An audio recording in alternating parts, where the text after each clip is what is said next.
Hello guys, what is up? My name is Dylan. Welcome back to the Popcorn Podcast. This is episode number 34. I am joined by three new wonderful guests on the pod. Welcome Ken, welcome Moe, and welcome Kem. This is going to get confusing. I'm joined by some pretty cool guys for a pretty cool film. Just to kick off the episode, why don't you guys give the folks a sort of a little intro about yourself, who you are, how you guys got into film and what you do specifically. Ken, should we start with you? Yep, I am Ken of KenKenReviews. Mr. I'm Gonna Watch It. You don't have to. That's right. And been doing film, TV and video game reviews for about officially 2-3 years. Wow.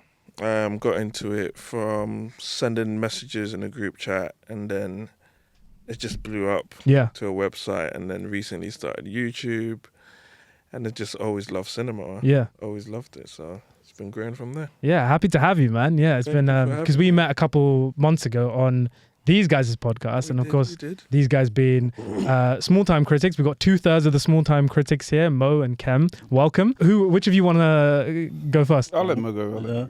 I'm Moe from Small Time Critics, so you want to know how we started, basically. Yeah. So I had actually I had a podcast with Hashi, who's the other third of the Small Time Critics, and another friend of ours before, where we just talk about general stuff, pop culture things and stuff like that, but it never worked out. One of them, he had to kind of leave for whatever reason, stuff like that, so we stopped. But me and Hashi kind of always had this discussion about we'd either start a podcast about movies or something to do with boxing and MMA, because we just loved those two things. Me and him are always talking about that kind of stuff. Then I met Kem. Kem actually started as my online friend. Yep. Yeah, through mutual friends who were playing COD together and stuff like that. And then Hashi was like, hey, Kem is kind of on doing this movie podcast. Do you want to do it as well? So I was like, yeah, let's go. Let's do it. And then we're now in our second year, I think. Yeah. Coming up to your second year. Yeah, second year. And it's been amazing, man. Just love to talk movies. And then even just coming here, I've been so excited just to do this. So yeah, that's where we are. I mean, I'm happy to have you guys. Yeah. Thank you. Yeah. Well, I don't have to do the whole podcast thing. He's done it for me. Yeah. But yeah, I'm Kem.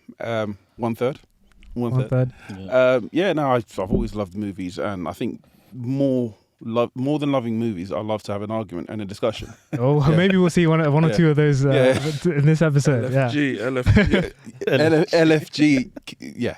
So yeah, it's I love to critique stuff. I love to give my opinions, and obviously working alongside Moe and Hash, who are very opinionated, makes stuff really easy, and we bounce off each other. Yeah. And essentially, that's where the love comes. Just being in a space where you're just with friends, talking movies, especially we love movies. Yeah. So yeah.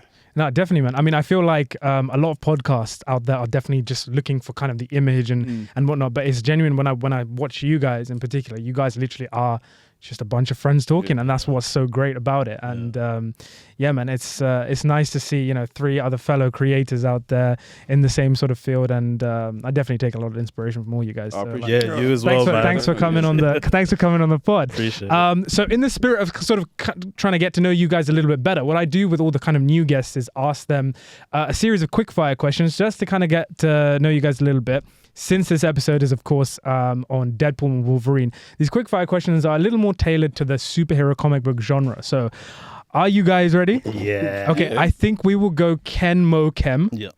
Let's get started. So, first up, straight up, what is your favorite comic book film of all time? Civil War. Civil War. Easy. Wow. Yeah. The Dark Knight. Okay. It's easy. The man of culture. Yeah, The Dark Knight. I'm just kidding. I'm not gonna start right now. I would trash this set right now. There we go. We saw it. We started it. No, The Watchmen. Oh, Snyder's Watchmen. Yes. I think that film is severely underrated. Oh, yeah. definitely. Yeah. Up next, what is your least favorite or one of least favorite comic book films of all time? Love and Thunder. Okay. Yeah. Probably recency bias, but Madam Web. Madam Web. I really hated that movie, man. It was so boring, but yeah. Yeah. Well, if no one had already said it, Love and Thunder is the worst movie ever. Facts. It's not that bad, guys. Oh, it's horrible. It's terrible. It's horrible. Like, actually, we have the segment where Moe do quick fire questions, as you know, and he says, is there 2 hours that you wish you could take back? I actually want to take it back and take 2 more hours off them. Yeah. You got personal beef. Oh, of course. I was upset. You know what you've done to Thought, but anyway, yeah. Yeah. Up next, we have what is the best comic book film of all time? So this is not a personal question. This is not a personal question. What do you objectively think is the best? It's between Endgame and Dark Knight. Oh, okay. Endgame over Infinity War. Yeah. Really? Okay. Interesting. For me, I think it's out of Dark Knight and Logan. Okay. Yeah. Okay. Yeah. It's And Kem? Infinity War. Infinity War. Yeah. Okay. Interesting. What is your guilty pleasure comic book film? Kick-Ass. Kick-Ass. Oh, bro, that's not a guilty pleasure. That's like one of my all-time favorites. I love that film. I love Kick-Ass, but it doesn't get the ratings. It doesn't. No. Mo? For me, it's actually, I don't know if it's a guilty pleasure, but Teenage Mutant Ninja Turtles, Yeah. 2014 one. Yeah. For some reason, I really like that film. Interesting. Yeah. You know what I like? I like the animated one. The one that came out in 2000. Yeah. TMNT. Yeah. Oh, And Kem? I know it's a quick fire question, but so guilty. You said guilty pleasure. Guilty pleasure. Okay, so I've got two. Can I give you two? Yeah, go for it. I can give you two. Okay, so my official guilty pleasure, which I know, is BVS. Okay. But after he said that, there is a Teenage Mutant Ninja Turtle movie that's way before that when they're actually samurais. In the 80s version. They're samurai. Yeah. That's fantastic. No, those films are great. Like, they're good fun, man. Yeah. Those were Those are dudes in actual costumes. suits. Yeah. That was the third one I remember. Yeah. What is an underrated comic book film of yours? League of Extraordinary Gentlemen. Ooh. Big shout. Interesting. Wicked film. Yeah. Mo? Yeah, for me, you already said it. I think it's Kick-Ass. Kick-Ass. I think that movie needs a bit more love. And also, I got one more that I feel like is overhated. Captain America: The First Avenger. Okay, yeah. Yeah. No, that's definitely hate. I was going to say Adam reviews film, who was on the pod a couple of episodes ago. That is like one of his all-time favorite. Yeah. Yeah. And Kem? Man of Steel. I love that take. What is an overrated comic book film in your opinion? Overrated. Wakanda Forever. Okay. I think it's overrated. I think a lot of its praise just comes from the culture. Yeah. But the film as a whole, Not a trash. fan. Trash. Interesting. Mo? Thor Ragnarok.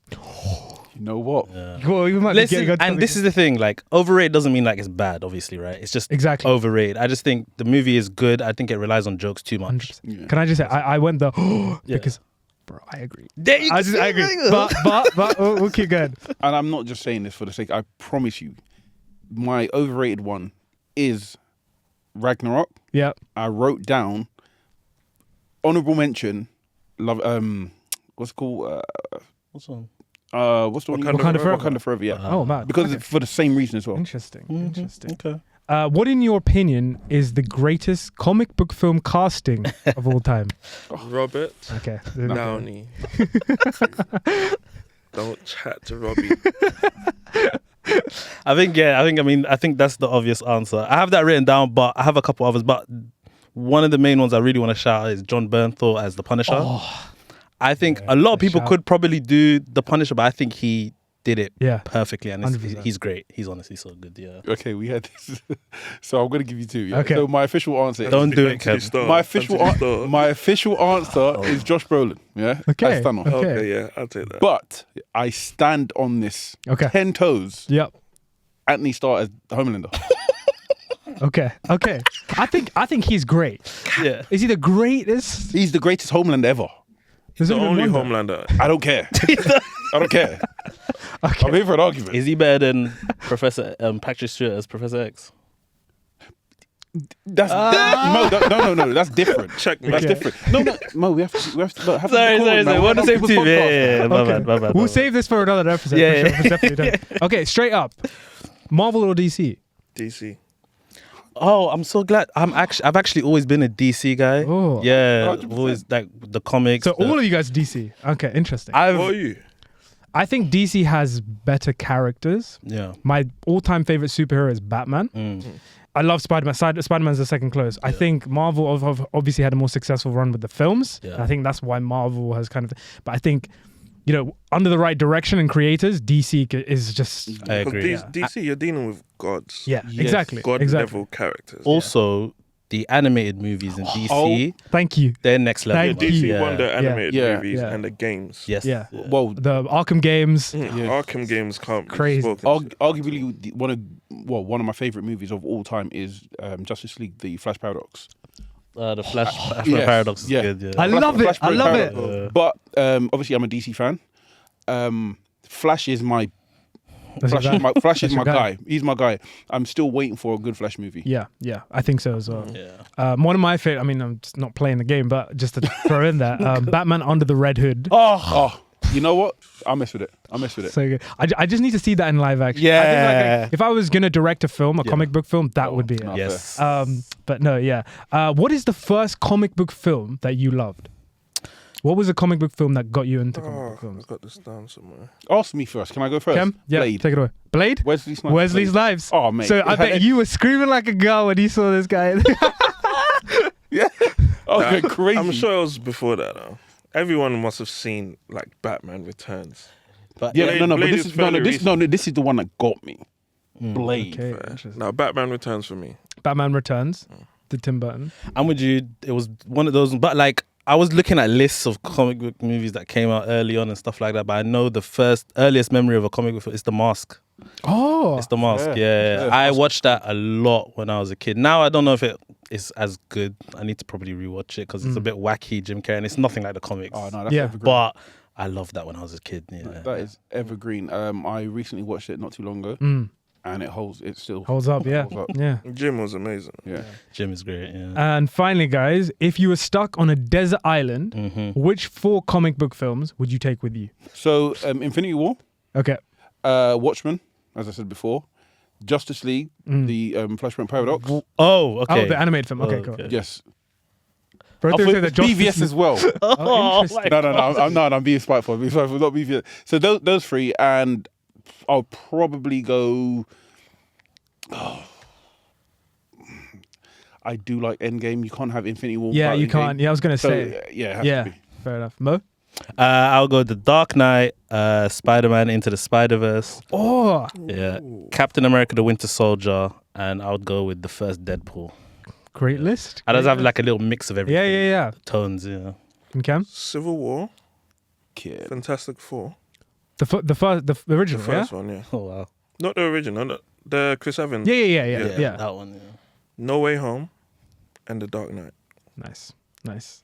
Okay, well, there you go, guys. That concludes our quickfire questions. Not one so quickfire, but there you go. That was fun. Yeah. So, of course, the reason we have gathered on this podcast to Gathered discuss. here today. Yes, yeah. Let it be your wedding, man. Is to, of course, discuss the latest entry into the now MCU, that being Deadpool and Wolverine. We are getting closer and closer to this discussion, guys. But before we do, I wanted to kind of generally ask you guys your sort of general outlook on the MCU so far. But like I said to you, I think I'm going to scrap that. We're going to play a game. So we are going to play a game, and this game is called Marvel Hot Takes. So the way this is going to work is I'm going to read a series of hot takes out, or controversial takes, or just a little bit spicy kind of opinions on the MCU. Not just the MCU, actually, DC and just comic book films in general. And with your green and red cards, you are going to basically say whether you agree or disagree, and just hold it up to the camera. Okay. Yeah? Perfect. You guys ready? Yes. Yep. So, the first hot take we have is Thor and Thor the Dark World are better than Thor Ragnarok and Thor Love and Thunder. Oh, Love and Thunder. You know what? Oh. I hate it that much. You hate Love and Thunder hate that Love much? and Thunder that much. But what are you saying?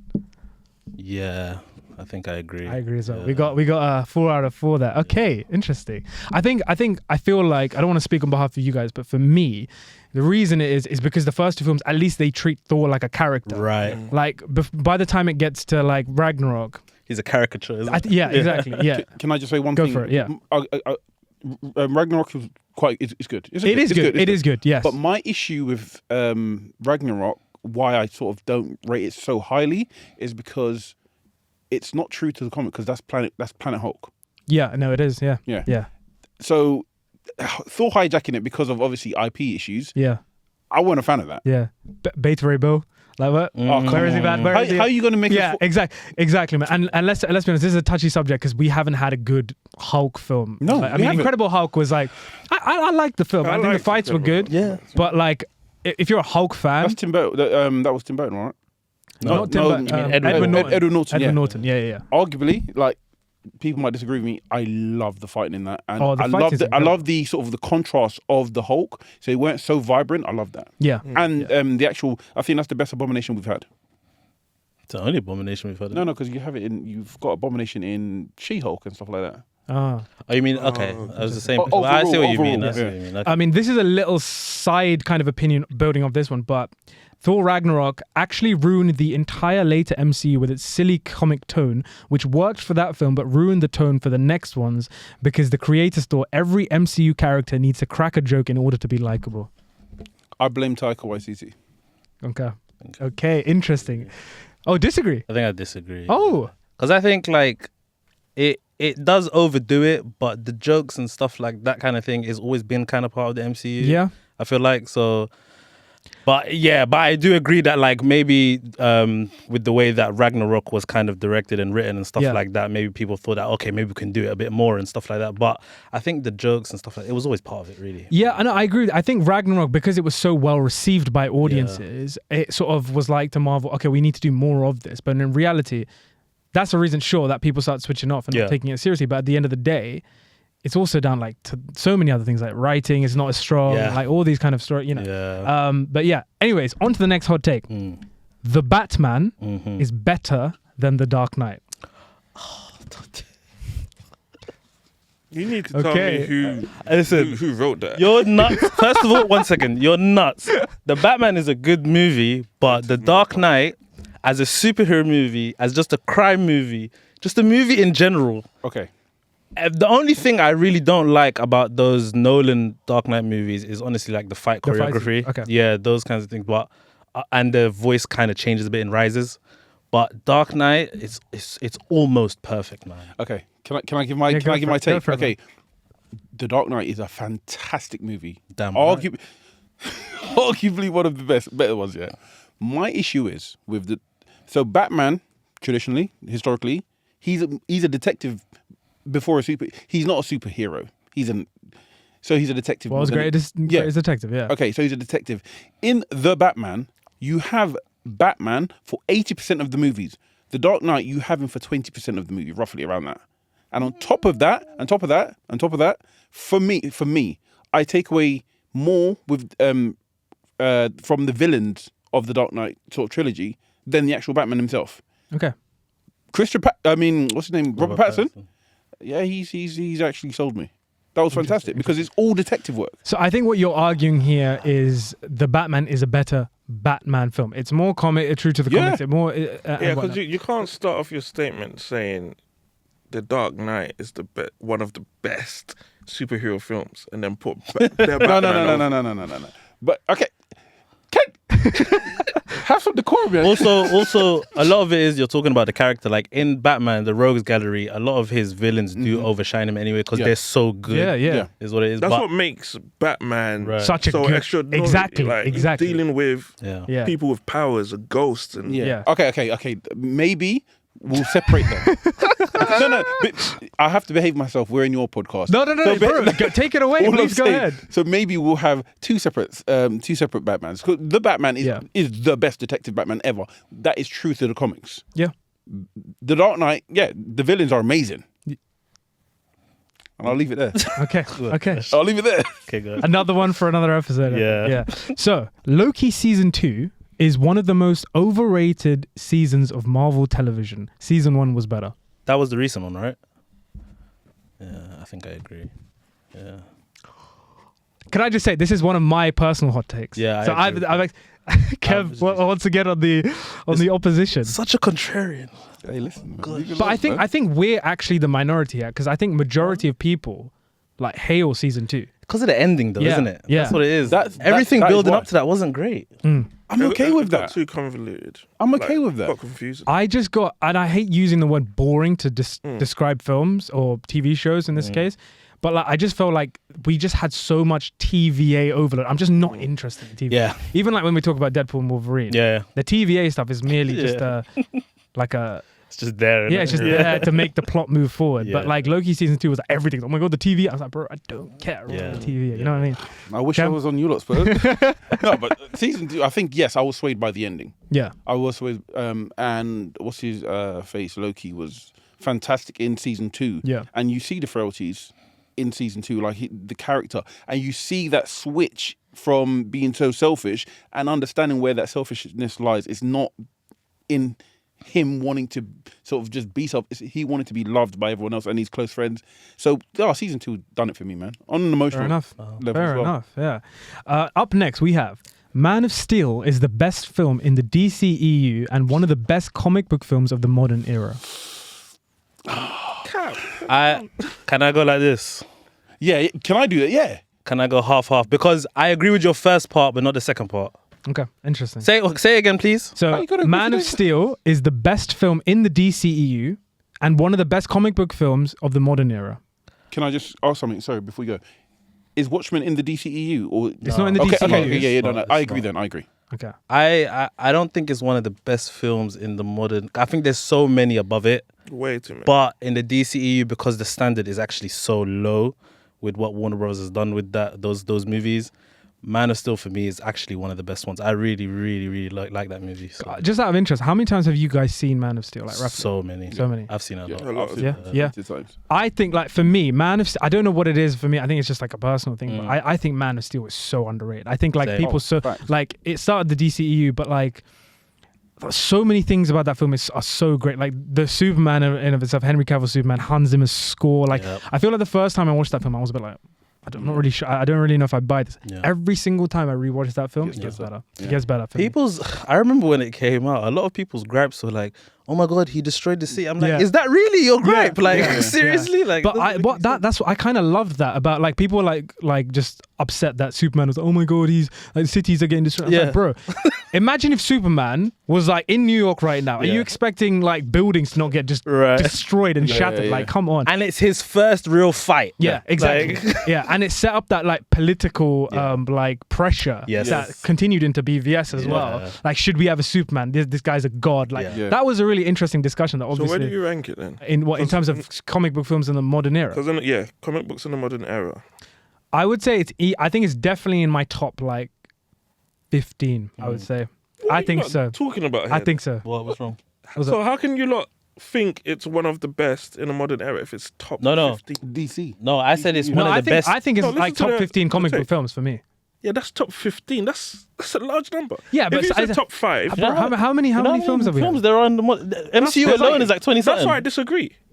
But you are agreeing with it. No, but it's not adding up. But did you not say DCEU? The first part. Yeah, no, the first part is the best film in the DCEU. Yeah, modern era. But this film came out in what, 2013? Something like that. So what? It's been like what, 10 years? Yeah. So let's just say the last 10 years. Then I think it's one of the best comic book films in the last 10 years. That's fair. I think it's fair. Yeah, I agree with that. Yeah. My hot take is obviously that BVS is actually it's so good. It's just that there's a small portion of it with the Lex and the whole sort of abomination, Doomsday that ruin it. But overall, holistic, that movie is fantastic, and I think you get the best Batman in that movie. Yeah, superhero Batman. Interesting, not detective. Yeah, Tom Holland's Spider-Man is the best portrayal of Spider-Man so far. It's the best portrayal of Spider-Man. Huh? You know, bruh. Come on, Dylan. I mean, I've got it up. Okay. Best portrayal of Spider-Man. Of Spider-Man. Oh wait, of Spider. Wait, hold on. Overall, both of them, right? Overall. Yeah. Agree. Yeah. Okay. Yeah. I'm Team Garfield. No, I disagree. I'm Team Garfield. Okay. Oh, okay. Ken? I agree. Yeah, I'm Team Garfield. If you're doing overall, his Peter Parker is untouchable. Andrew Garfield. Yeah. Tom Holland's too generic. You think Andrew Garfield's Peter Parker is untouched? He's untouched. Really? Yeah, I don't know. I think Andrew Garfield has the best Spider-Man. I think he first and foremost was a fan, and you can see that in his like everything about how Spider-Man is when Andrew Garfield's on screen. Yeah. It's exactly like how it is in the 90s show, exactly how it's like in the comics. Tobey Maguire for me is my favorite Spider-Man, but I think Tom Holland is the best of both worlds. yes, He's the best mix out of both of them. Yeah. The reason I'd give Tom Holland the better Spider-Man is because he does his own stunts a lot more. Like, if you see the way he moves, it's very Spider-Man-ish. Yeah. That's the only reason he's a better Spider-Man for me. Okay, interesting take. Yeah. Kem, you want to add to that? Garfield? That's it, yeah. Okay. I'm a fanboy. I'm a fanboy. Okay, up next we have X-Men Origins Wolverine is not even that bad.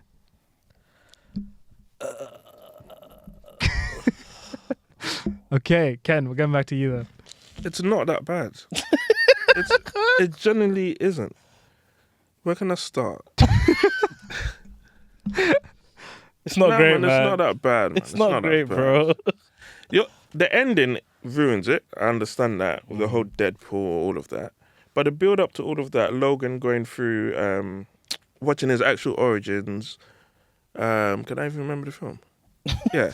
It wasn't that bad, man. I'll stand my Where ground. did they go? They went somewhere. Was it Peru? Was it in Africa they went? Yeah. So I think Nigeria, I think the opening, that was, like the that was first, Will.i.am, wasn't it? Will.i.am was in that one. Yeah, Will.i.am. Yeah. I think the opening credits of that film is what we should have seen as the film. That the opening credits when it's him and Sabretooth going through the wall. Right. Yeah.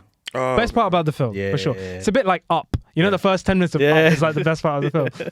X-Men Origins first 10 minutes. After that, it's just like what? The CGI claws, the campy villains, the plot goes basically it's just, I think it's a bit, however, I still somewhat enjoy that film. I don't know why. There's a part of me that kind of enjoys it. You still can enjoy something. Even though, I think it's bad. Even if it's a bad film, you still can enjoy it. No, but I watched it without pre CGI. So literally it was terrible. Do you remember that one? Yeah, obviously I watched it after. But that was the first time I watched it, and I enjoyed the first bit, everything around it. But yeah. Fair enough. Up next we have Shang-Chi and the Legend of the Ten Rings is one of the best films in the MCU. When we're saying one of the best, what are we talking about? Like, what's saying like what was the top 10? Top 10? No, I disagree. I disagree. I actually like, for me, I think that's like one of my favorites. I think there is still a lot of MCU isms in that film that kind of like frustrate me. Yeah. Like, I mean, I like Awkwafina, but like her constantly throughout is just a bit like it takes away some of the heart, the emotion of it. Yeah. I think at the core of that film is a story about a relationship between a son and his father. I thought it was incredible. Yeah. And when you like have also hands down the greatest hand-to-hand fight sequences in the entire MCU. I agree. Right. Yeah. But like when you have like legendary Hong Kong cinema actors like Michelle Yeoh and Tony Leung, like, I think that film is so great. But it's a very good film. It's a very good film. It's a great standalone issue. Yep. Hasn't really sort of connected with anything else yet. My issue was with the ending. Okay. Again, it's just like CGI dragons and it's not so much the CGI. It's just like the story in itself.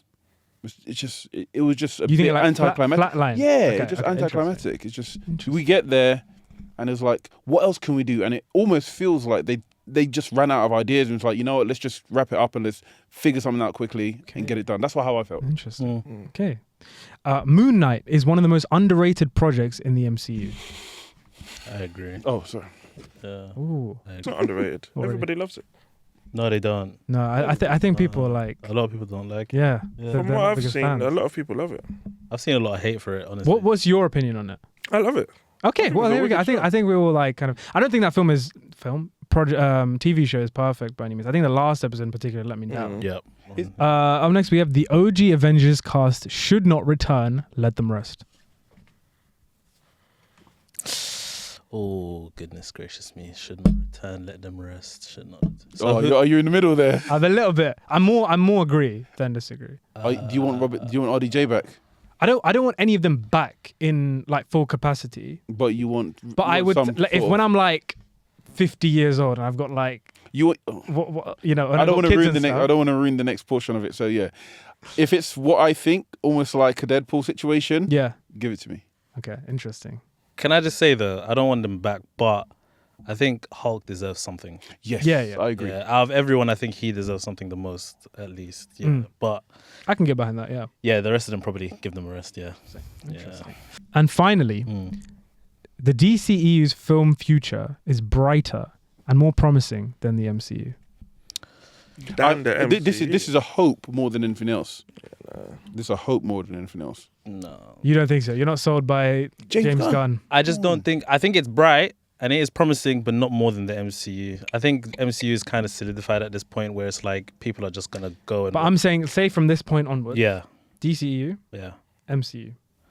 Both of those branches. From this point onwards. So not taking into consideration any of Endgame. The problem with that is because we've seen how Disney are handling the MCU. Yeah. We still haven't seen anything great from Warner Brothers. I think that's why we can't bank on DC until we see, Superman Legacy. Yeah, that's Blue true. Beetle didn't sell it for me. That's true, but we have had. I know this is not necessarily speaking on behalf of what's to come for the DCU, but James Gunn's Suicide Squad, Peacemaker as well. Peacemaker, those are like sort of little fragments kind of here and there. And obviously he's done Guardians. I'm not saying he's going to do exactly the same as with Guardians, but that's my fear. That's your fear. Yeah, I think that's my fear as well. So look at what you just named: Peacemaker and what else? Suicide Squad. Very comedic. Yeah. I don't want my Superman comedic. No, I agree. I want DC dark as possible. I actually want. I want not everything though. Like I want everything Superman dark. shouldn't be dark. You know what I mean? No, I don't want Superman to be. I want everything around him to be dark. I want it to be like when he's coming up against Doomsday or Apocalypse. No, is it Apocalypse? Darkseid. Darkseid. I want it to be very dark, very dark. I want people to go. I want a Lord of the Rings style. You can't bank on anyone surviving. I don't know. I think DC's got to juggle a lot of different tones, whereas the MCU's kind of built a That's kind what they need to do, yeah. Because what they tried to make all of them dark. Wonder Woman, Batman, Superman. Yes. I think that's where it went left. Yeah. Well, Wonder Woman, was it 1984? 1984. That wasn't dark, and that was horrible. No, but they had already set the tone with the character. I think what you're talking about is like all the Snyder films and that the shadow. Yeah, I know Patty Jenkins directed the first Wonder Woman, but that was kind of off the back of like BVS. Yeah. So I would say leave Snyder alone. I'm just saying. No, I like Snyder. No, Snyder's cool. Fanboy. I like Snyder. I think his recent films. I haven't even seen Rebel Moon is fantastic. No, it's horrible. It's horrible. It's horrible. Jesus. Okay. It's horrible. He's got credit in the bank. He's got credit in the bank. I mean, I like Zack Snyder's like a lot of his films. I mean, Watchmen is great as well, like 300 and. Oh, there you go. Yeah. But yeah, guys, that was our comic book film hot takes. Do let us know what your comic book film hot take is down below in the comments section. But now we're here for the main event. Yes. Deadpool and Wolverine. I'm gonna just sort of give you guys a quick disclaimer. This episode is, of course, going to contain spoilers for Deadpool and Wolverine. So if you haven't seen the film, please go check it out and come back to this discussion at a later time. So, a listless Wade Wilson toils away in civilian life with his days as the morally flexible mercenary, Deadpool behind him. But when his home world faces an existential threat, Wade must reluctantly suit up again with an even more reluctant Wolverine. Okay, guys, what were you feeling beforehand? Before you stepped into that cinema, before you stepped into that screening? Hype levels, anticipation, excitement. Was it particularly high for this one? Very high. Very high? I was so excited. So excited. Yeah. Cam? Initially, I was super excited, and then I kind of fell back because I was worried more than anything else. I didn't want it to mess up, so I went in there sort of apprehensive. Yeah, fair enough. And just straight off the bat, current stance, current verdict on Deadpool and Wolverine. You want to go first, Ken? Great film. I don't think you can mess up Deadpool. No. I don't think you can. Interesting. I think because the nature of Deadpool, it being like a fourth wall breaker and how it's hard to mess it up because everything he does, like you could watch this movie and think everything is by design. Even the jokes, even the what's not jokes, even the jokes that happen to sort of happen and it's not intentional. So, yeah, I agree with Ken. So what you're saying is, like, essentially those films can get away with it because of the character. Yeah. Like, it's almost they like get away with it because of the fourth wall. Yeah. Yeah. And that's if something was just moving meaty, it would just turn to the screen and say something and make relevance of that meatiness. Yeah. Even if he like there are some elements in the movie where it's almost like you need that fourth wall break because it's sort of carrying along to a next scene. It's like, okay, and this you're like, all right, fair enough. But yeah, no, I messed with it. Big time. Interesting. Mo? No, do you know what it is? I had a great time watching this movie. It was so fun. Like, it really is a blast. Everyone needs to go watch it. But I think there are issues with plot, especially. My thing is that like there's moments in the film that are better than when you look at the film as a whole, if that makes sense. Yep. Do you know what I mean? Yep. So yeah, but I mean it's a fun time more than anything. It's more like when it comes to like action comedy, it's kind of almost perfect. But like if I look at the film as a whole, like I said, plot, writing, all of that stuff, I think there's gripes there. I think Ken must have said this, or it may not have been. It might have been Miles. It's a fan service movie more than an actual 100%. like superhero movie. But how do and you I'm feel- okay with that. How do you feel about that though?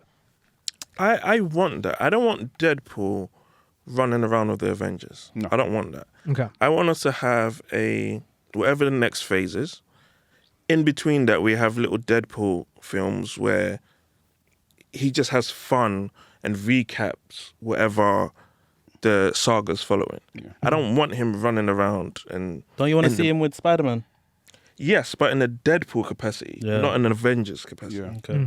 Yeah. I can agree with that. I think like that character is definitely not necessarily compatible with those like larger sort of Avengers. Oh, here we go. No. It's something that Mo just said, and which I agree. It's, or Ken just said, use him as a vehicle to sort of introduce new characters. It's almost like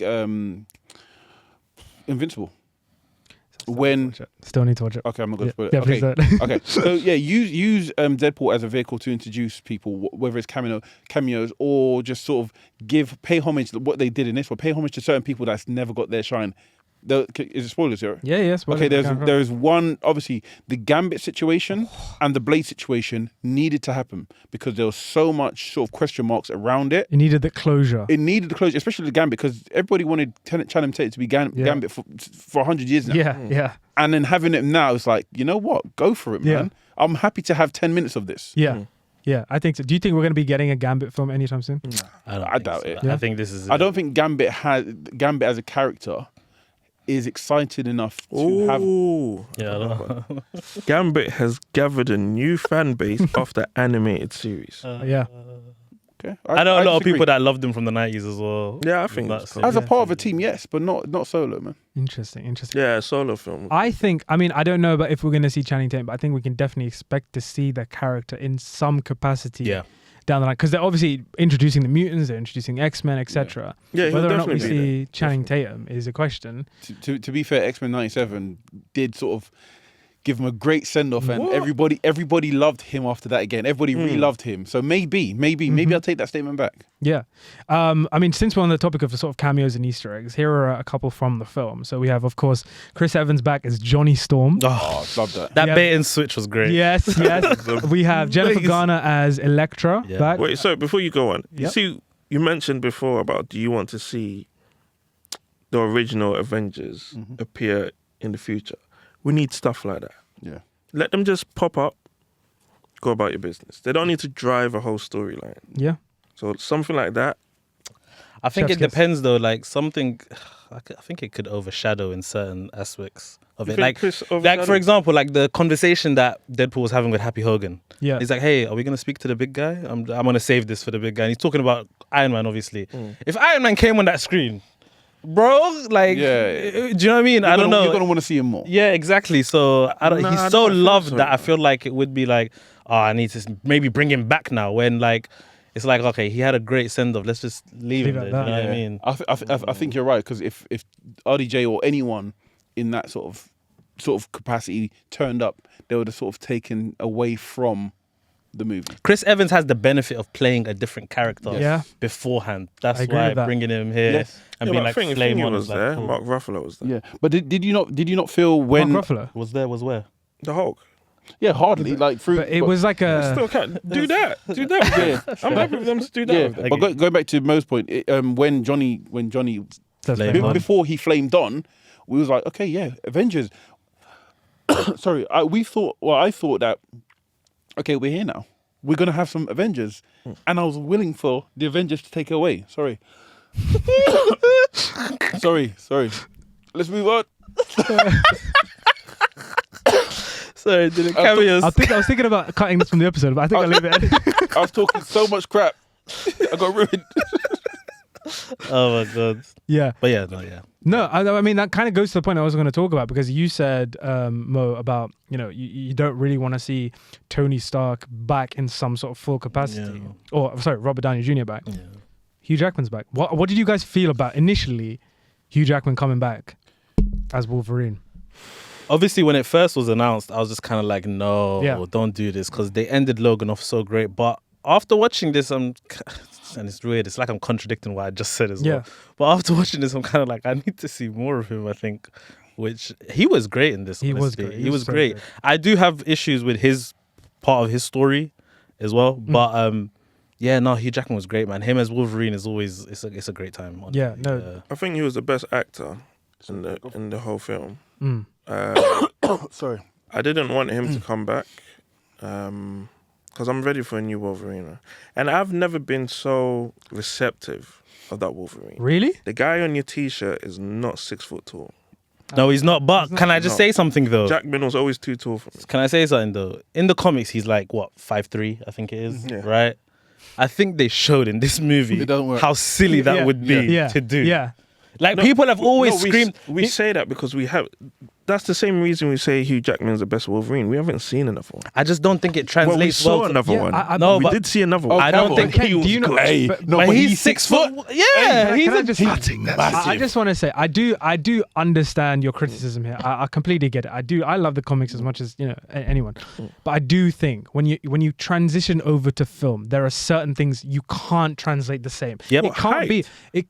Yeah, but if Logan is like 5'3" and then you have, I don't know, Cyclops standing next to him, and the bro's like 6'4", it does look a bit. If it works in the comics, why can't it work in real life? The comics is something you're seeing on screen on a page. It's a different visual medium completely. No, but I'm saying he doesn't need to be 5'3".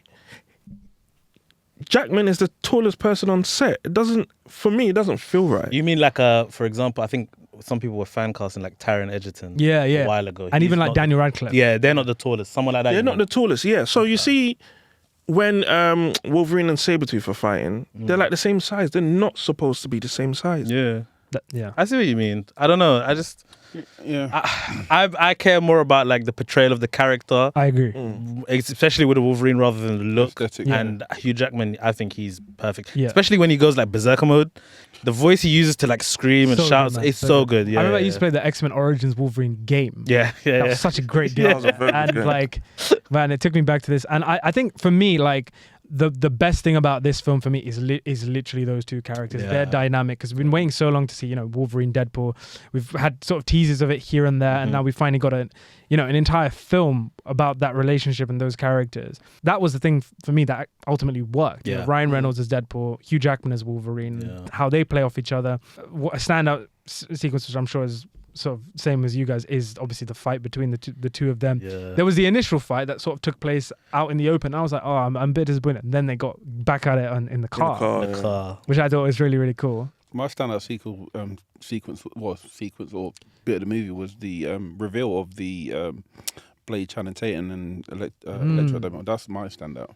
Did you kind of sort of were you expecting cameos and stuff before? No, because okay, I knew there's going to be cameo overloads, but I didn't. Well, especially with the Channing Tatum and the Wesley Snipes. Yeah, did not expect it, and I stayed away. Yeah, stayed away from all sort of any media. Pertaining to Deadpool Wolverine. Fun fact, Deadpool Wolverine was going to be called Deadpool and Friends. Yeah, no, it was. Yeah. And literally, the 11th hour, they changed it, and Disney sort of kind of reluctantly changed it. Like Ryan Reynolds said, we need to change this because we've had like a preview, and everyone thought it was absolute garbage. Yeah. So yeah, that was my little. Yeah, but another fun fact I heard was they were going to make it a buddy movie, not label it Deadpool and Wolverine at all, not have any of those characters. You just go and watch some random buddy movie, and then the Marvel logo comes up. and then it turns into Deadpool and Wolverine. Do you not feel like people would have already guessed by then, but it would be... Yeah. I think there's too many leaks to execute that. I think that's a problem with the current state of affair. Yeah. There's too many leaks, too many. Everyone's taking a picture of the scene before.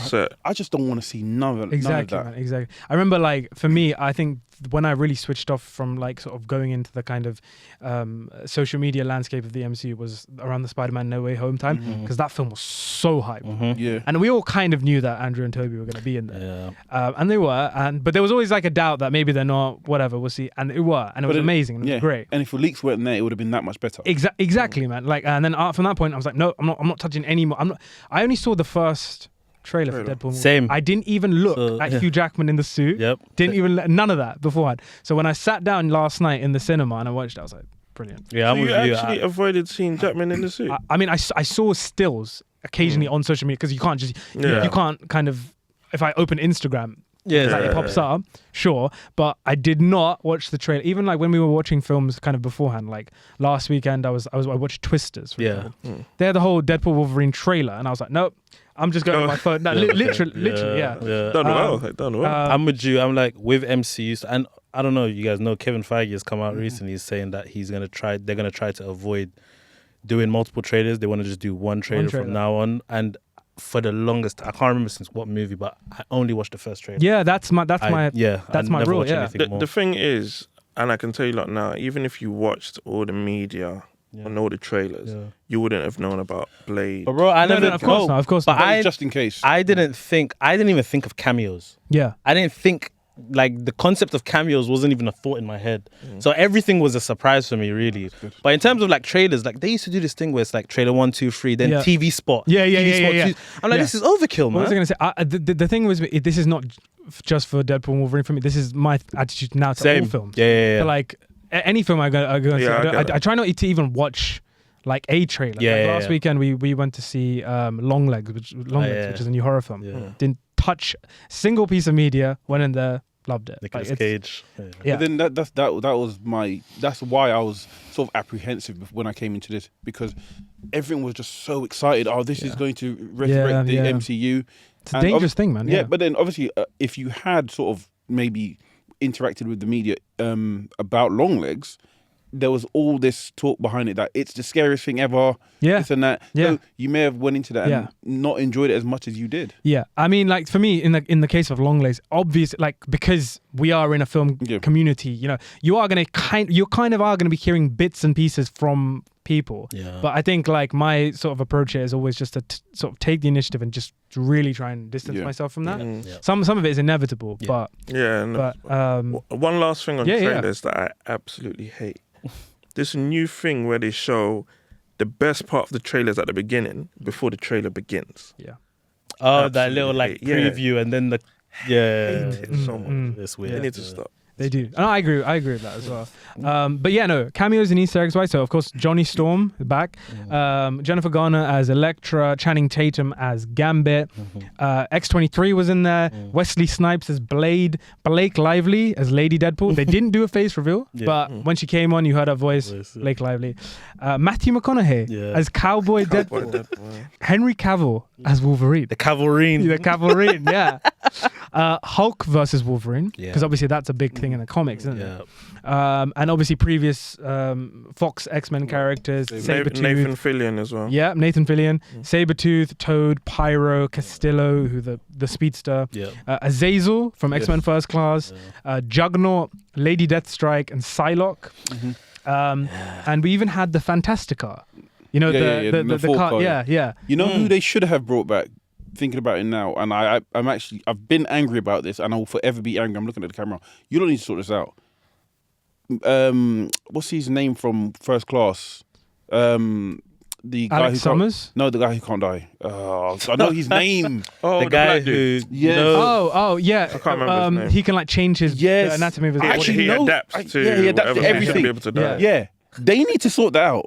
I will flop out. Bro's still, he's not let this go. No, I refuse. Dude, how can his whole thing is Darwin? His whole thing is to adapt to any situation. Yeah. My boy grows gills if you throw him in the water. Yeah. Kevin Bacon put up a sweetie in his mouth and he dies. Come on. But I feel like Kevin Bacon's the villain, that mutant, was almost the opposite to his character in the sense of I think he was like an almost Omega level mutant. Yeah. He dealt with sort of plasma matter. I still don't care. No. But I think the reason he died was because Kevin Bacon did something from inside out. It was his own power that he took and put it back in him. Yeah, exactly. That's what it was. But fair enough. Nope. I just don't understand why people are so hung up about that. I'm mad. The character wasn't even there for that long. do you know? You know, no, I get it. Look, I get it. And it sort of lends to the narrative, like the black man always dies first, or black person always dies first. Yeah, and it was annoying because this guy should not kill somebody else. Kill Havoc. Kill Havoc. Yeah, it had to be Darwin. You would have been the only person cheering, and that's it. If he I'm telling you, if he came on, I would get excited. So, just in general, guys, how does this film compare to the other Deadpool films? How does it compare? Is the MCU back? I think it's too early to say. It's too early to say. Yeah. Okay. I'd say the MCU's back. You can't say that. I say the MCU. You say the MCU's back. Yeah, I think this is a good start for the MCU. That's why I can say it's back. Okay. I think it's hard to say as well. I think a few more projects need to go on to, because since post Endgame, the only thing where people have kind of universally loved is Shang-Chi. Shang-Chi, yeah. And No Way Home. Yeah. No Way Home. Yeah, you're right. But even then, now people are like Guardians 3. Yeah, but it's legacy right, though. It's legacy. Yeah. No, he's right. Yeah, no, but it's legacy. It's off the back of Endgame, so it's kind of wrapping up. It's a conclusion. It's wrapping up what's happened. So there's no sort of onto something else. Well, you do get Adam Warlock and stuff like that, but I wasn't excited about that. Guardians 3 was so emotional. It was emotional because I don't think it was any. It was not. They did not really play off the Infinity Saga with that. That was like, as in like the story itself was about Rocket Raccoon. Yeah. Like them racing against time to save a friend. Like I think that is a legit. But there's no MCU about it. What do you mean? There's nothing there. There's no sort of existential threat bar the bloody. I mean, connection to other films. But all the Guardians have been like that, no? No. Well, two was. I don't know where 2 was, but yeah, 2 was somewhere. I don't know. I in terms of the MCU, I think there's just too many, like post Endgame, there's been too many duds in between the ones that we've mentioned. Yep. So like it's hard for me to say that it's back. Like pre Endgame, there was like almost everything was hit after hit after hit. So yeah, I would say for me it's hard to say. I'm confident. The main reason I'm confident is because that's your MCU film of the year. Which one? The Deadpool and Wolverine. There's nothing else. It's the only one, yeah. So I'm confident they have learned from their lesson. They're not saturating the thing no more, and they're working. You got a show coming out though. See, you got Agatha coming out. Yeah, that's TV shows. But no, you can't say that. You can't say different division. No, but you can't say that though. It's part of the whole. MCU, if okay, for example, like One Division, can I like put that to the side, even though it like when it came to Doctor Strange and the Multiverse of Madness? But that's the thing. We don't know. We don't even know where this Agatha is going. No, but you have to. I feel like you have to include it. Like to. No, even if you include it, where's it going? She was a made up character for One Division. So no, but you're trying to say if it's a miss, then it doesn't count in this whole like. Yeah, but if it's produced as a non-MCU, as a standalone, we can't judge the MCU on it. Is it? But it's the same. It's the same studios. It's the same creative team. That's what I'm saying. Yeah, but I'm saying we're talking about the MCU. If it's not connected. But what do you mean by that? Because MCU for me is everything that comes under the Marvel Studios logo within that universe. I'm with you. Yeah. Within that universe, yes. But I'm saying this Agatha, we don't know if it's a prequel. But it's still in the universe. Yeah. It's still in. I don't know much about it to say it's. No, because the character was played off Elizabeth Olsen's Wanda Maximoff. She's in the MCU. Yeah. It is in the same universe, no? Yeah. I don't know. But I can't judge the whole MCU based on a TV show. Bro. Yeah. I think it has to be included. But yeah, I get you. See, I got the same energy, but I can't judge it based off one movie, the Deadpool. That's why I don't know if it's back yet. And when you said they've learned from their lesson, based off what they did with Thor Ragnarok, and then everything after that, I don't think they would have learned their lesson, because after Ragnarok, they did everything what Ragnarok did, and thinking that's the. I'm worried that they might do everything similar to Deadpool in the next MCU stuff? Absolutely no chance. You say that, but then you had the same energy for the whole. No, Ragnarok on paper was successful. It was successful, so they did that. That's why Deadpool Deadpool looks like it's going to be a success. Why wouldn't they follow suit? But how would you follow suit with? Because the Deadpool thing is completely its own sort of thing, though. Right? Yeah, I get it, but then you can't write Disney off. MCU off. Disney and Feige off by not sort of kind of copy and paste. If it worked before, they're going to try again. I think for me, it's like more sort of what I see as successful MCU is all these different characters, all these different stories, well-made films, but they all have a sense of being connected through a larger looming threat, right? Phase 1, phase 2, you had the Iron Man films, you had the Thor films, you had the Captain America films. They were all those individual characters' journeys and their stories. Yeah. However, every now and then, like post-credit scene, you knew that there was something coming. Yeah. That was what it was connecting. Yeah. That was what all these characters were being pulled in the same trajectory, in the same direction. Yeah. And then the climax happened at Infinity War and Endgame. And that's why those two films were so successful, so good, so emotionally investing, is because you had, all these different characters and all these different stories. And then there's the climax. Yeah. Whereas this, it seems like post-Endgame, it's kind of like the fallout. Yeah.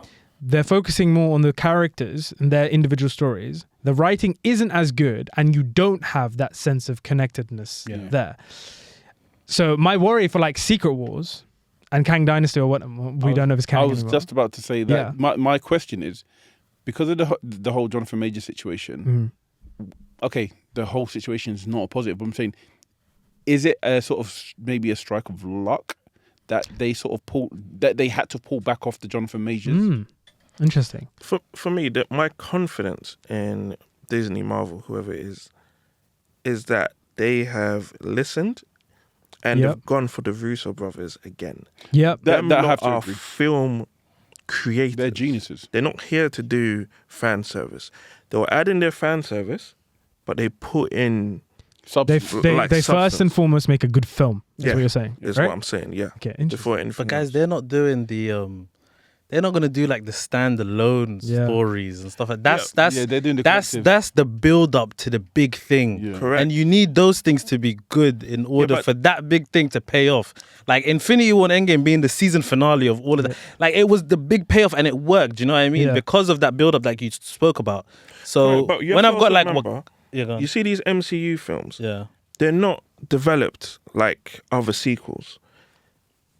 Avengers is probably being written now, and any other director that's building a standalone film has to adhere to these storylines to fit the end game.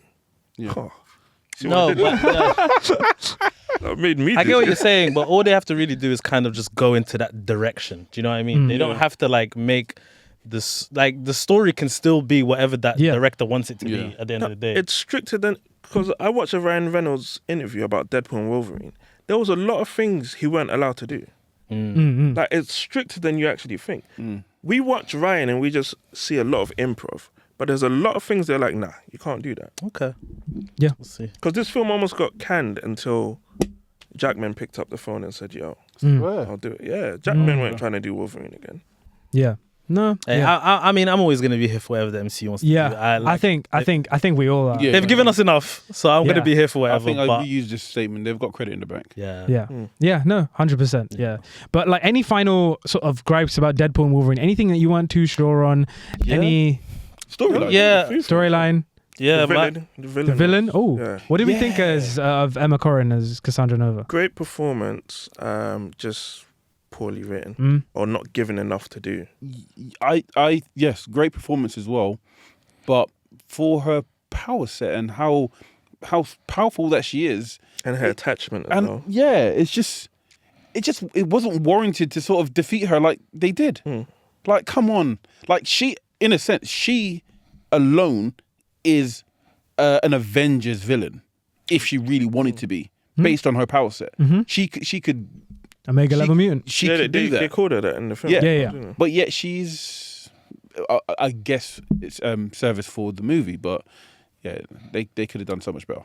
For me, it's like more plot stuff. Like Deadpool, for example, so badly wanting to be a hero in this, coming off the back of like him and Vanessa breaking up off screen. I'm like, I'm kind of like, I wanted a bit more development of that. It kind of just didn't really make sense to me.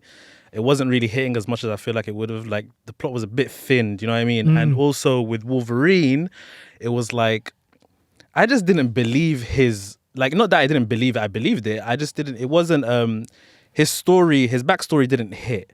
He's the worst Wolverine, but it's like his thing was he was at the bar when some humans went to kill the X-Men of all people. Like, I'm just like, show me a bit more of that maybe. Yeah. And I know I'm probably describing a 3-hour movie or something, so I don't want that. But like, if you don't have that development, those things don't hit as well, right? And then you had that line of him saying like, you're going to tell me what's wrong, or we're going to wait for a third act flashback. That flashback never came. I thought that flashback actually was going to come, might have helped, but it didn't come. So those kind of two things really didn't help. But I think this is the funniest Deadpool out of all three of them. This is probably the funniest for me. But yeah, those two things, and like the Omega level thing, I feel like defeating her was kind of like, well, at the start he appealed to her kind of humanity, I suppose. Wolverine was kind of talking to her and stuff like that. But yeah, just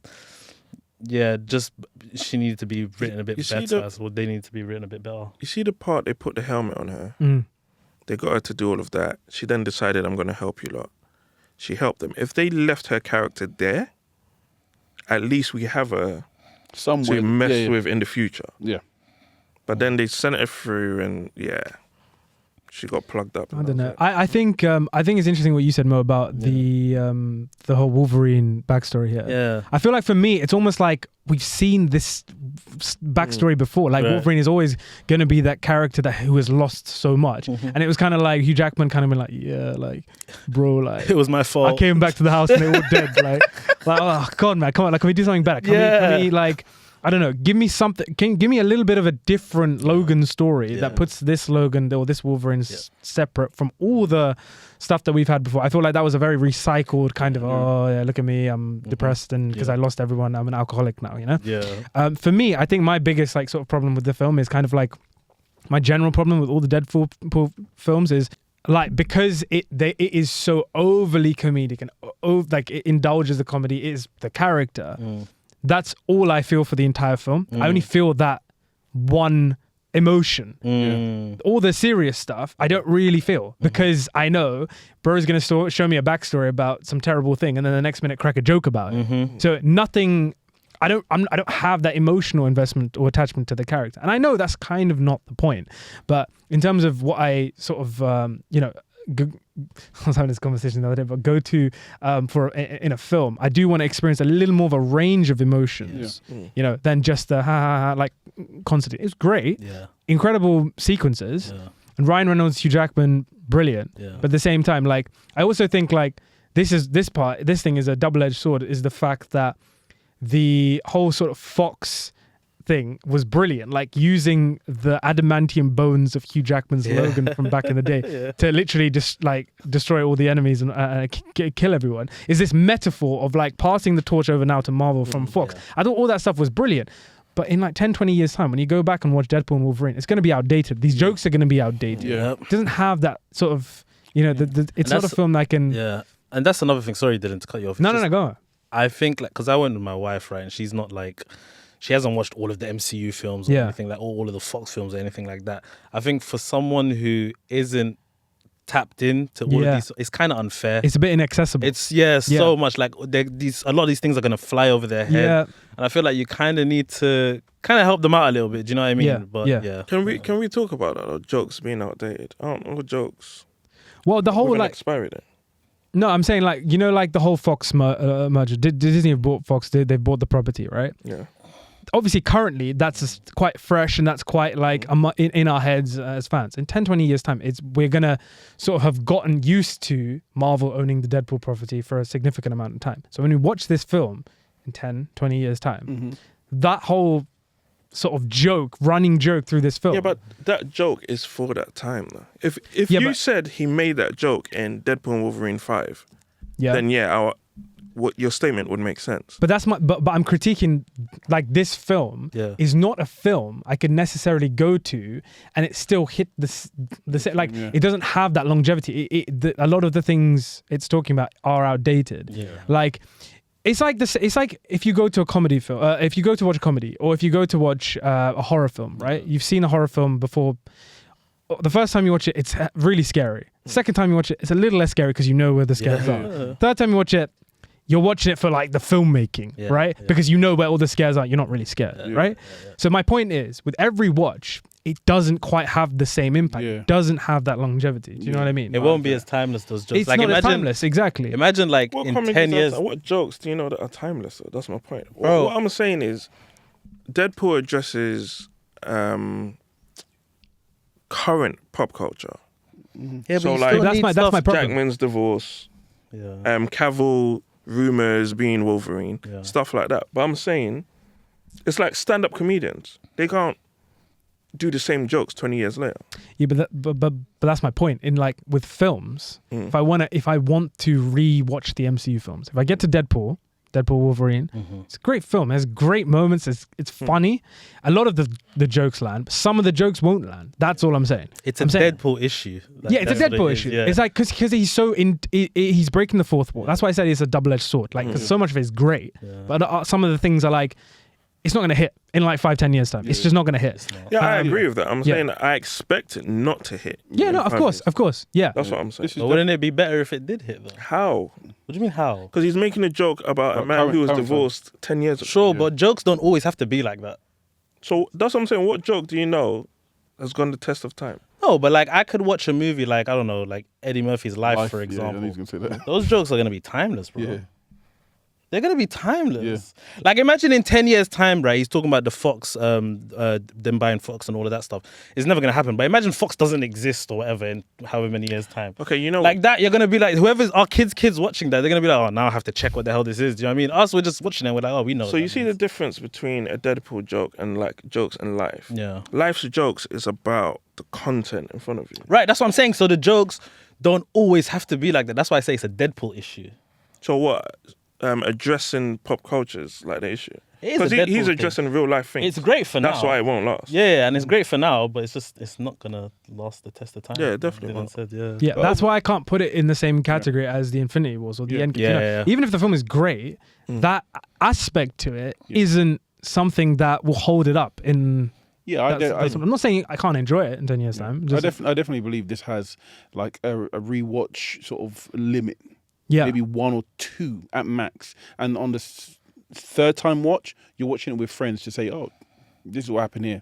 That what happened there. Did you catch that? Yeah, did you catch that? And again, the second watch for yourself is to look out for more cameos or little things, little Easter eggs. But again, the jokes in itself went on the first one. Yeah. So, yeah. Exactly. No, I agree with both of them. First movie? Yeah. No, first time you watched it. Sorry. Yeah. I think that was my expectation. That's why. Yeah. I mean, that's the thing. Like, I think that's for me, the issue with the Deadpool character is that double-edged sword aspect. Yeah. Like, so much of it is great. But there is an aspect of like, he's addressing the now. Yeah. So the now is not going to be the same now in 10 years time. Yeah. That's all. That's all. Yeah. But yeah, on that note, guys, I think unless you have anything else I have a question. Mo, Sorry. You know in the beginning when he was talking to Happy Hogan? Yes. He was in Earth 616. Correct. Then afterwards, when he's working in the car dealership, whatever it is, they're in Earth 10005. I don't know what I missed. Are they the same? What happened? He went back to his world. So his world is 100. How did he go back? He to went his back to his world after they went TVA. in that purgatory place when they was fighting. Is it Cassandra? The child? No. I know You're you're talking about the beginning. No, the beginning. Yeah. Yeah, so remember he takes when he's having the interview with Happy Hogan. That's 616. That's yes. 616 in 2018. Yes. Then the next scene, Happy Hogan lets him out the door. The next scene, he's in the car dealership.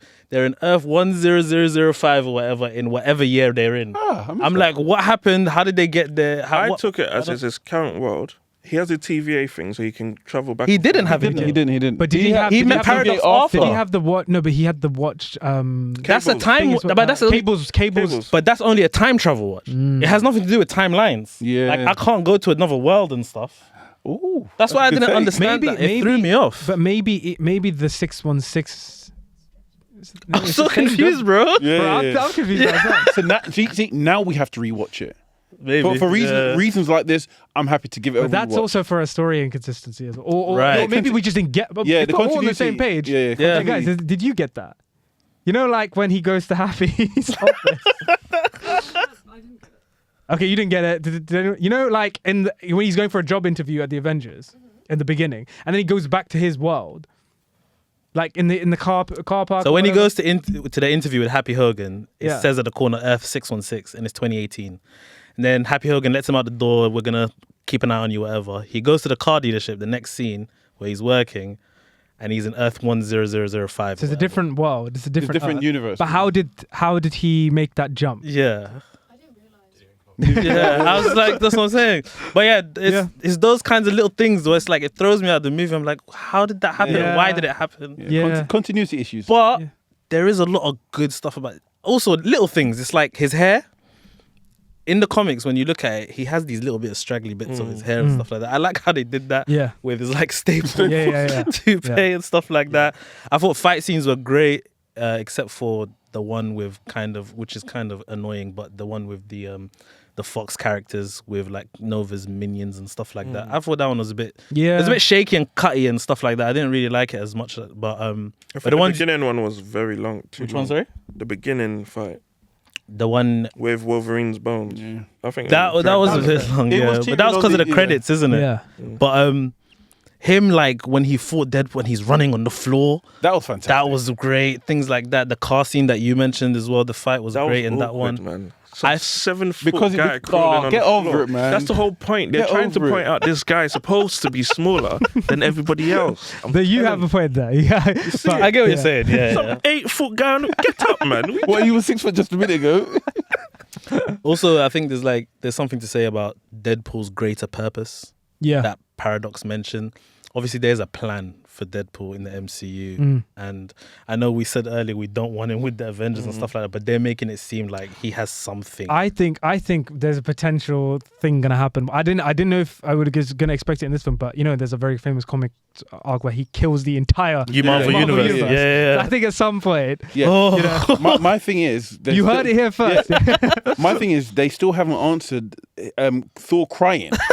No, so I think that was a recut thing from Thor: The Dark World, where Loki's died. That's what I thought as well. They just put Chris like the same thing. But because he kept on asking, there could be something there.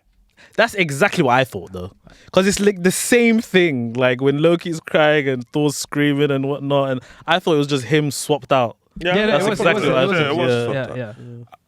Based off what you just said, I think they're going to use Deadpool as the reboot mechanic. Maybe.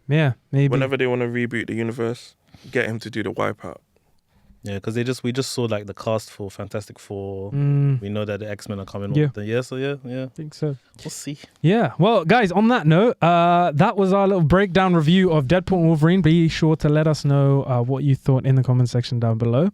And now for the final segment of this episode, we're going to play a couple of games. You guys ready? Yes. So first up, we have a Popcorn Podcast classic. And this is, has the following actor starred alongside these following actors? Okay, so basically just how it's gonna work. So the first one is, has Ryan Reynolds starred alongside? I'm gonna list some actors and you say whether you think he has. If so, where, which film, or if he's not. Okay, we ready? Yeah. Are we going one by one or should we all together playing? Shout out. Cool. Just shout out. Cool. So has Ryan Reynolds starred alongside Mila Kunis? Yes. Go on. Ted. Yeah, there you go. He's got it. I thought. Can I be honest? I did not think anyone was gonna get that. And He's in Ted for like 3 seconds. I felt bad putting against that. That's we the covered first that one. day, innit? I remember. Gosh, that's impressive. Flying start. No, look. You know what? I'm not gonna be salty. I'll leave. Okay. What can you be mad about? Because you're like the quiz master on our podcast. You're gonna know these stuff. Okay, here we go. So, has Ryan Reynolds starred alongside Zac Efron? I'm gonna say no. No. I'm thinking more High School Musical for some reason. I'm gonna say no. Ryan. No. Yeah, that's correct. They have not starred. Has Ryan Reynolds starred alongside Jake Gyllenhaal? Yes, Life. Hey, on, there we go. There it's we a go. bad boy film It is. as well. It is. Which such one? a good film. Life. Life. It's a sci-fi horror. Oh, okay, cool. Yeah. What was the name of the alien again? Kelvin. Calvin. That's the Yeah, he one. was That's moving. yeah. You know, people were saying originally that film was potentially a Venom origin story. Oh, wow. that would have been wicked. Cool, right? It needs a sequel, though. Yeah. It needs one. Has Ryan Reynolds starred alongside Jesse Eisenberg? Who's Jesse Eisenberg? Oh, Luther. Yeah. I'm trying to go. I'm gonna say no. No? I'm gonna say no. Yeah. Who was the villain in the Tomorrow Project? The Adam Project. It wasn't just yet. No. I'll say no. No? You're going through the Ryan Reynolds Rolodex. Yeah. I feel like they have, but I don't know what. Go on. I'll say no. No? They actually have. So they starred in a film called Adventureland, which is like this teen comedy. Yes. Jesse Eisenberg goes to, for a summer, he goes for a job at Adventureland.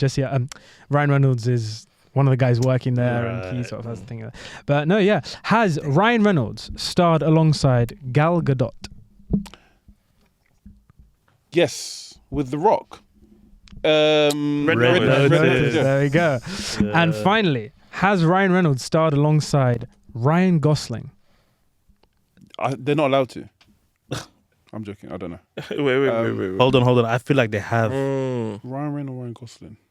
It just seems like overload of Ryans, Canadian Ryans, Canadian sort of beauty, like man beautiness. I'm gonna say yes. Yes, just because they're both Canadian, they would have done something silly. But where though? Two guys in a pizza place. I'm drawing a. I don't know why I feel like Ryan Reynolds might have cameoed in one of his movies. In my head, I'm seeing that, but I'm really not sure. So I'm gonna say yes. I just don't know what. I'm gonna say no because I think that there's a bigger plan for these two. Okay, you are correct. They have not started on the same films together. Okay, mine failed me. That was a little round one of that game. Round two. Has Hugh Jackman starred alongside? You ready? Mm-hmm. So has Hugh Jackman starred alongside Tom Holland?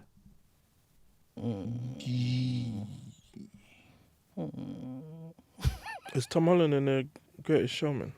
No, that's what I was thinking as well. He's not. I don't think he's Zac Efron. No, I'm gonna say no. No? Because I don't want to wait too much time. No. I got no. Okay, yep, you're all correct, yep. Has Hugh Jackman starred alongside Zendaya? Yes, The Great Showman. There we go. Okay. Has Hugh Jackman starred alongside Keanu Reeves? Don't tell me he's like Speed and we'd never recognize him or something like that. Yes. It's not Widows. Hugh Jackman loses his daughter. That's Prisoners. That's Jake Gyllenhaal, isn't it? Yeah, that was just the question. No, you said Keanu Reeves. Jesus. Keanu Reeves, Matrix. All right, cool. I'm gonna say no. I'll say no. I'm gonna say no. Yeah, correct. They have not starred alongside each other. Good. Has Hugh Jackman starred alongside Robert Downey Jr.? Yeah.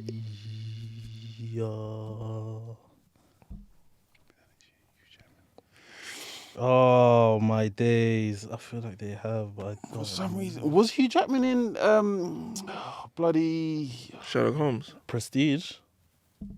He wasn't in Prestige. No. I don't think he was. I don't remember him being in Prestige. I'm gonna say no.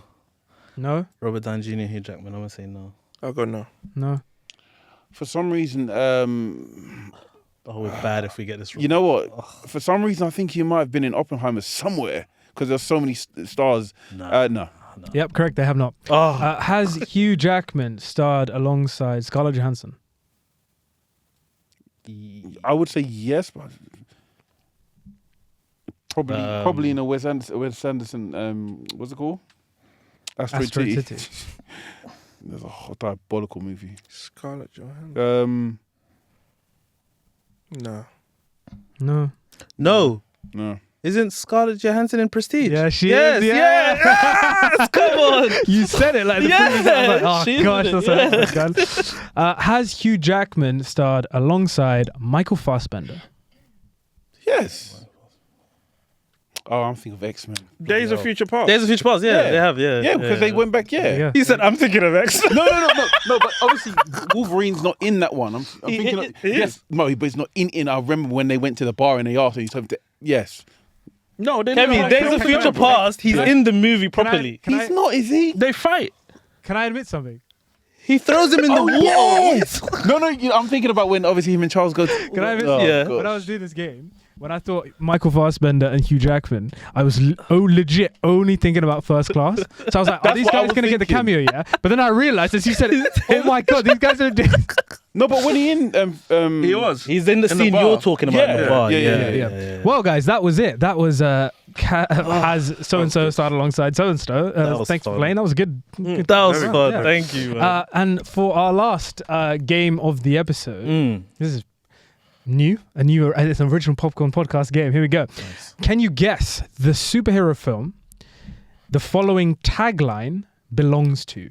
So I'm going to read a tagline. For example, I'm going to read, say, 4 times the action, 4 times the adventure, 4 times the fantastic, and you would say that tagline belongs to Fantastic. There we go. Yeah. Okay? Okay. So we've got 1, 2, 3, 4, 5, 6, 7, 8 taglines. Let's go. You ready? Let's go. Yeah. The superhero films, comic book films. Anytime, any place. Cool. Ready? The first one is, it's not revenge, it's punishment. The Punisher. There we go. Yeah. There we go. Next up, we have Take a Stand. Take a Stand? No, X-Men Last Stand. There we go. Last Stand. America? Yep. X-Men Last Stand. Okay. Take a Stand, yeah. Up next, we have He's Saving the World, Whether We Like It or Not. Deadpool. Nope. No, Kick-Ass? Nope. He's saving the world whether we like it or not. He's saving the world whether we like So it's an anti-hero. Yeah. If it's not Deadpool, is it the other Punisher? No, it can't be actually. He's not saving the world, is he? Venom? Nope. He's saving the world whether we like it or not. Batman? No. I'm going to pass. I don't know. Can I have one more try? He's saving the world whether we like it. Are you going to give a hint? No yeah, hints. no clues. No hints. Superman. 2000s. 2000. As in, like, the clue is 2000s. Like, film is in 2000s. Saving the world whether you like it or not. Spider-Man. Blade? I don't know. Oh, I pass on. Let me tell you? It's gonna annoy us, isn't it? Yeah. Hancock. Oh, that was good. I would have never thought of that, but yeah. That was good. Remember that film? Up next, we have Heroes Aren't Born, They're Built. Captain America. No. Iron Man. Iron Man, that's right. Nice. We're going to get one Captain America. Up next, we have Justice is Blind. Matt Murdock. Daredevil. Daredevil, that's right, yeah. Up next, we have No Gut, No Glory. I know this. No gut, no glory. Sounds like a FIFA. Not 300. Nope. No gut, no glory. No gut, no glory. The Boys. Nope. No. No gut, no glory. I'm not sure. Should we get a clue? Invincible? It's not Invincible. I imagine all of these have been movies, isn't it? These are movies, yeah. Oh, all movies. Okay. I'm going to pass. I'm not sure. Green Lantern? I don't know. The Incredibles. No gut, no glory is the tagline. What, animation? Really? I think they're making a reference to him being fat. Oh, later. okay. Yes. Okay. He's like, obviously, when he leaves. Yeah. Fair enough. When he lets him go, so go. Yeah. Anyways, up next we have United We Stand, Divided We Fall. Transformers. No, that's X-Men. That's X-Men. Is that X-Men 3 or 2? Is it not? Nope. So it's not X-Men at all? Say United again? We Stand. And what's that? United We Stand, Divided We Fall. Avengers? United We Stand. It has to be a team-up movie then. Right? Yeah. It's definitely not Transformers. Not Transformers. Fantastic. That's One Shall Rise, One Shall Fall. Yeah. It's ringing in my head. Optimus. It's not Fantastic Four. Teenage Mutant Ninja Turtles? Nope. Let me tell you? Yeah. Captain America Civil War. Yeah. It is that. You know I what? remember that now. Can I get up? I quit. So that's like your favorite all time, isn't it? No, I wanted to get the cap. I've been saying cap until That's your movie, man. Yeah, that is your movie. I remember. And finally, guys, the last tagline we've got is badass, smart ass, great ass. Kick ass. Deadpool. You got it. No Deadpool. way. Deadpool. There we go, guys. And that is it. That's our game wrap. That is the episode wrap, guys. Thank you so much for coming and chatting all things comic book films, Deadpool and Wolverine. It's been super fun. Hope you guys have enjoyed as well. I love this. Guys, if you want to check out Ken, Moe, or Kem, all their links are going to be linked down in the description box below. They're doing some really, really great stuff. If you love comic book films, if you love films, the discourse that these guys have got going on is fantastic, and I highly recommend checking out their channels and respective pages. Like I said, everything will be linked down below. But no, that is it, guys. Thank you for watching. Thank you for listening, and we will catch you on the next episode of the Popcorn Podcast. Cheers. Peace.